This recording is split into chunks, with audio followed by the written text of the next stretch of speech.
Hello, if you wonder can you recover deleted SMS on a Redmi 15C, I will show you is it even possible to do. So open the messages and now I will delete this whole conversation.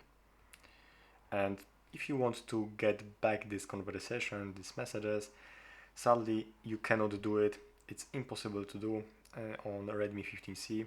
So if you want to delete your messages from here, but you can have the possibility to recover it, you can do it this.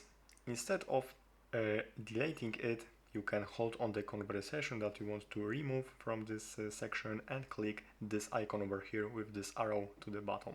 And now, as you can see, this conversation is archived and I have no this conversation over here, but I can find it by clicking on my account in the top right corner and go to archived. And here is this conversation. You can simply recover it by clicking this icon, and as you can see I have it in the messages. So basically you cannot recover deleted SMS on a Redmi 15C. Thanks for watching and subscribe.